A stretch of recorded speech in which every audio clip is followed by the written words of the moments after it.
Hello friend, HSC education में एक बार फिर आपका स्वागत है। और ये this video is very important for the construction field. ये समझ लीजिए जैसे रीढ़ की हड्डी होती, बैकबोन होती बॉडी के अंदर, वैसे ही दिस वीडियो स्कैफोल्डिंग और टेम्पोरेरी स्टेजिंग और platform, this is very important for the workers who is working in construction field. जो कंस्ट्रक्शन फील्ड में वर्क करते हैं उनके लिए ये स्कैफोल्ड या स्कैफोल्डिंग की जानकारी बहुत ज़रूरी है। तो सबसे पहला क्वेश्चन तो एग्जामिनर यही आस्क करता है, व्हाट इज़ द स्कैफोल्डिंग या व्हाट इज़ स्कैफोल्ड। तो scaffolding is a temporary structure working platform that is generally used in the high-rise buildings, dams, bridge, repair or maintenance workers, maintenance the buildings and protect the workers' health, material, equipment as well as the property.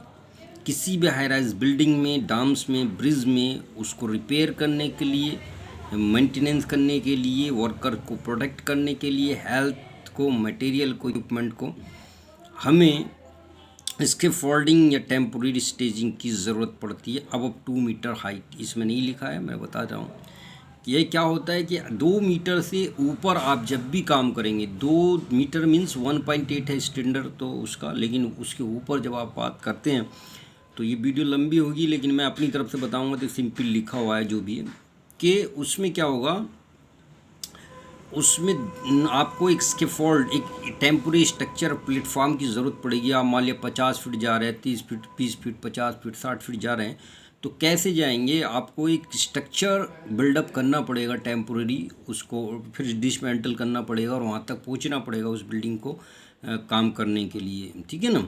ये high rise building में होता है, जो गांव में buildings होती है उसमें नहीं, उसमें उसको बोल देते पेड़ बना लो भैया, पेड़ वो, that is not the, but high rise building you should need to the scaffolding with the help of bamboo plus steel या बैम्बू के थ्रू जो स्कैफोल्ड बनता है, 50-50 फीट की ऊंचाई तक मचान बनता है, वो स्कैफोल्ड होता है। तो उस स्कैफोल्ड का सबसे पहला मेन रोल तो यही है कि वो वर्कर्स को, प्रॉपर्टी को, मटेरियल को सेव करता है, वर्कर्स को सेव करता है। वर्कर्स कैसे काम करेगा, गिर जाएगा अगर नहीं होगी वो।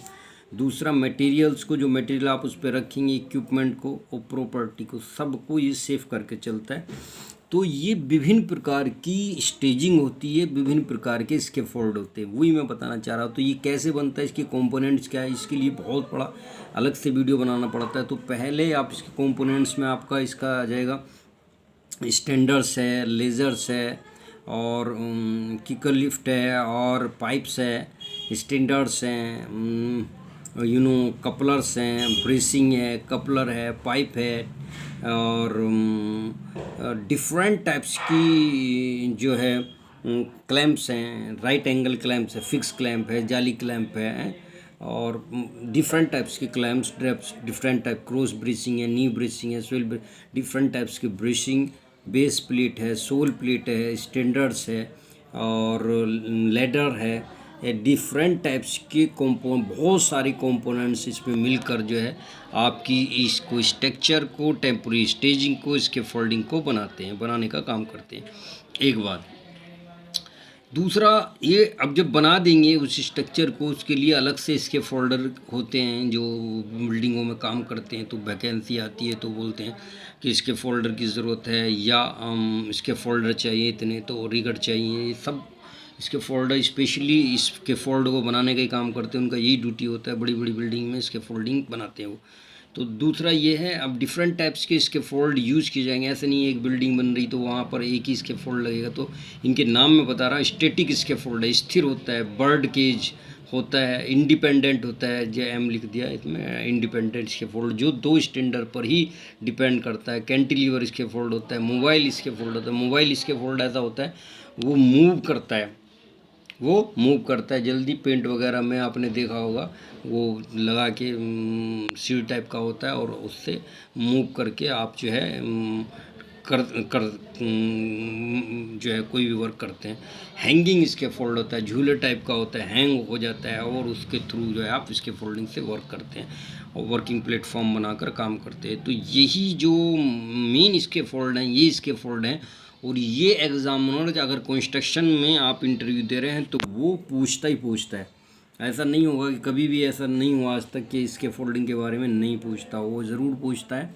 और ये भी पूछता है, सारी स्ट्रक्चर पूछता है, 300 × 300 × 6 mm पूरा पूछता है, 150 × 6 mm पूरा पूछता है। वो कितना सोल प्लेट बेस प्लेट कितना होता है, क्या लेंथ होती है, सारा कुछ पूछता है। तो आपको सब याद रखना है। स्पेशली अलग से मैं इसकी वीडियो अलग अलग कंपोनेंट्स में करके बनाऊंगा, तो आपकी ज़्यादा समझ में आएगी। अभी फ़िलहाल मैंने ये बना दिए, तो thank you so much to watch this.